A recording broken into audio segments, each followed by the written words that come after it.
ஆண்டவர் எனக்கு செய்த எல்லா நன்மைகளுக்காகவும் நான் என்ன கைமாறு செய்வேன்?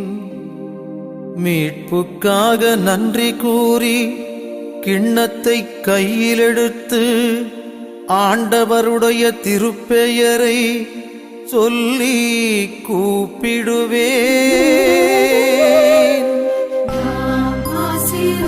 அன்பின் தேவனர் கருணையிலே அழியா புகழோடு வாழ்பவரே, அன்பு பாதையில் வழி நடந்தே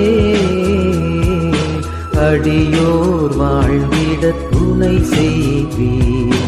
அன்பின் தேவனர் கருணையிலே இதை என் நினைவாய் செய்ய மாட்டாயா?